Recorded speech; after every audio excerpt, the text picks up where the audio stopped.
Spooks fans, welcome back once again to the Library of Horror Hotel, where it's time for another installment of Creepy Cheapies with Dr. Lady. I, of course, am Lawrence Welk. I think I paid too much for this crystal ball. I got it from an actual fortune teller, but now I know why they call them that. They charge you a fortune. I think I paid too much for it because she charged me $100. Yeah, I think she must have seen me coming. Anyway, today, what do you mean? What do you mean? How did I rate her? Oh, online, like Yelp, like we do. How did I rate the fortune teller? I rated her a medium. Yeah. Today's mask is one that might inspire some disagreement, and hear me out. Hear me out. I know what some of you are thinking is, did I leave the iron plugged in? But some of you, other than those people, are thinking, really? He likes that mask? There's nothing to that mask. That's called, what's it called? It's called Creepyface. Now if you want to look one up online and you want to purchase one, prices are all over the place, anywhere from $25 to $55. No kidding. Well, it could be spelled either all one word, C-R-E-E-P-Y-F-A-C-E, or it could be two words, C-R-E-E-P-Y space F-A-C-E. So it could be either Creepyface or Creepy Space Face. Okay, so look it up. And if you're thinking, oh, he must have run out of really interesting masks, where's the artistry to that? That's nothing. Hear me out, please. Just give me a chance. I have just two things about this mask that I like enough to want to bring it to your attention. So let me tell you those two things, okay? The first one is, it is the quintessential simple ghost. It is a classic look for a ghost. Going back to the very first Halloween decorations and costumes and back to the early spooky stuff and spooky costuming and such, a ghost was sort of seen as a white blank shape with the three holes, the two eyes and a mouth. And this seems like the most common thing in the world, and in a way it is, but it's kind of common in everybody's psyche in the back of their mind somewhere, but it's not that common in the world of masks. The closest I think we've seen to it in masks is probably the Scream mask, which they later decided to start calling Ghostface.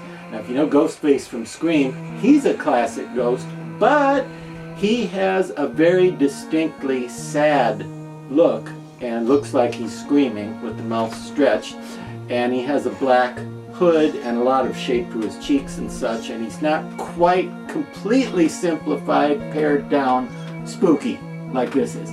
This is unrelatable. You have no idea what his expression signifies. There's nothing there for you to pick up intellectually or emotionally, I don't think. Just sort of subconsciously somewhere in the back of your brain. And as such, it is, well, again, the simplest possible form of just a ghost. What would you wear with it?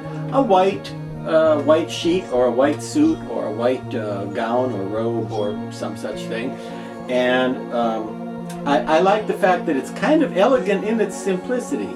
You know, there's nothing going on with this thing except those three big, mysterious black, pardon me. I messed that up, didn't I? Yeah. Those three big, mysterious black holes in that blank, pale canvas of a head.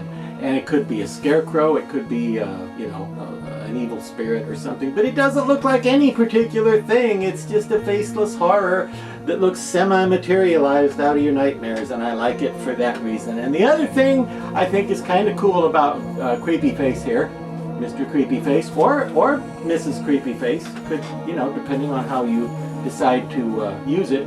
Creepyface has, this is hard to describe. This is going to be difficult to describe, but that's not going to stop me from failing. Creepyface here has a paint job, which I don't know if this will show up. I hope so. We're going to get real close here so you can see. The paint job isn't anything spectacular, but it's speckly. Okay? A lot of masks these days have speckly paint jobs, and I don't like it on some of them because I think it looks painty. It looks spray painty. But this one, they have actually come up with a way, and I believe this is deliberate. They have come up with a way to do the speckliness in such a way that when viewed from a short distance, okay, it doesn't just look like speckles, it looks like the look of a weak video signal or television signal forming out of little dots. And you're thinking, why would you want that? Well, it's supposed to be a creepypasta inspired creation, so it's supposed to look like something that's sort of coming in with like I said, a weak signal, a weak video signal. And I've never seen any other mask that quite had that look. And I know it isn't exactly spectacular when you're comparing it to, I don't know, the Predator or somebody like that.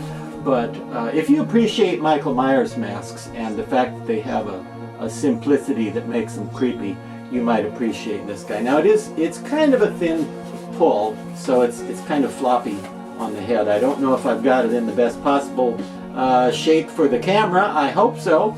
But it does have mesh netting in the eyes and mouth opening, and they're pretty big, which would make this a great one to actually wear if you're going to be jumping out at people or chasing people around and scaring people. It is creepy. It is spooky. It looks like every child's idea of a spooky ghost that you can't relate to, and very non-human. And the complete absence of a nose sort of gives it a ghosty look, I think, as well. But the fact that the speckles work together around the edges of the holes give it kind of a unique twist that I think will be lost on most people, because most people won't think about it and won't appreciate what they've done here. Who? The folks at Ghoulish Productions. And how do we know that? Because there's the Ghoulish, the famous Ghoulish logo of the little cartoon skull with the flames. Now, this being a creepypasta mask, and by the way, this isn't brand new. This came out in the 2018-19 season. 2018 was when it was first brought to unlight. This being a creepypasta, well, it's not based on a specific exact story, which means you have to stare at it until you start to see some sort of background for it. You start to see an origin story for it. And you know how it is when you look at the creepypastas, right? Right away things seem to get, grainy and black and white and dark and murky and out of focus like that. And any amusing music would stop and become like creepy, warped noise. Spooky. Yeah.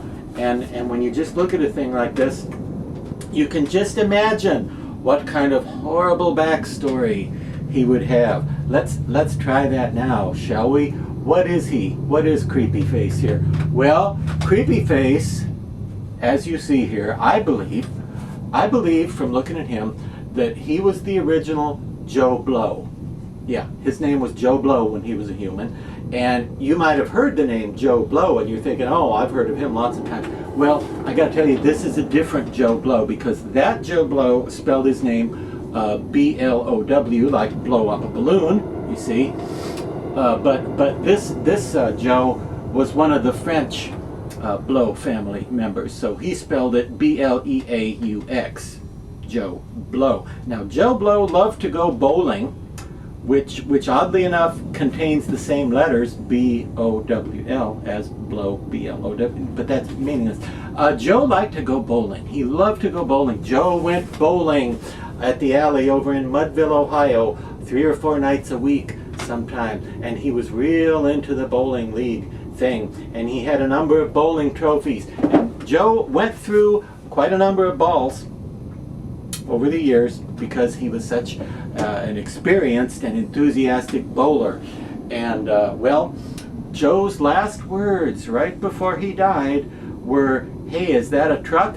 But his second to last words just before that were that when he said to his family, "If I die, see that I am buried with my favorite bowling ball."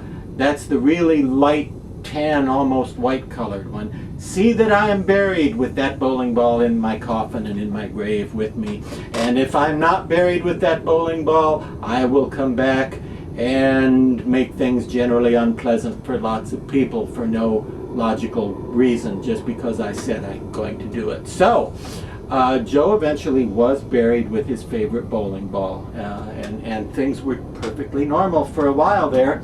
Joe stayed dead and buried for some 7 or 8 years, and then it all happened. Then, you see, the town of Mudville made some sort of deal with a big corporation, and they decided that it would serve the town better to dig up the Mudville cemetery and move all the corpses and graves out of there. They decided it would serve the town better to remove the cemetery and put in another Dollar General store, because Mudville only had 14 of them at that time, and it was felt that having 15 would make the city a hub of business and you know, activity, and you know, help the economy and be good for the area. So when they were digging up the cemetery over in Mudville, a terrible thing happened. One of the big cemetery digging up machines malfunctioned ever so slightly, causing Joe's coffin to splinter, and it was just terrible the way it happened. Joe's skull was separated from his skeleton. His skull rolled away from his neck bone. The neck bone was no longer connected to the head bone, you see. And since he happened to be buried with this bowling ball that was white, or a near white color, the bowling ball, as the coffin was being moved, sort of rolled into position right at the top of the coffin at the end where Joe's skull had originally been. Well, this somehow reactivated an evil, mysterious sort of half-life in the mistreated and abused and disrespected skeleton of Joe Blow. And, well, he sort of awakened from the dead in a confused state.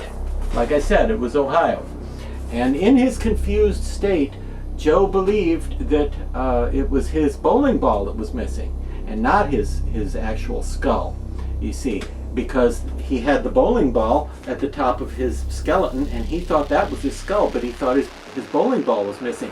And his skeleton arose, and the bowling ball took on vague attributes of a face, which means it stretched out just a little bit. And of course, if you've ever been bowling, you know the 3 holes of the bowling ball. See, those became the eye and mouth holes through which Joe communicated his displeasure with the town. And it is said that even now, if you go down to the bowling alley on Friday nights or Tuesday nights or Wednesday afternoons or occasionally Sunday mornings, I told you he was a very devoted bowling fan, you can still hear the sound of bowling balls rolling down the alley and bowling pins crashing together in strikes and splits and spares. And the reason for that is because the bowling alley is still open. Why wouldn't you be able to hear that? But Joe lurks the vicinity, and sometimes lurks in the homes of people who are aware of him, looking for what he believes is his bowling ball. And since as a ghost he's a bit confused, he may mistake someone's head for his bowling ball and remove it and take it back to his grave with him, thinking he's got his bowling ball, because see, he thinks this is his skull. So think about that tonight when you're trying to go to sleep. Think of Dr. Lady telling you about his buddy Joe.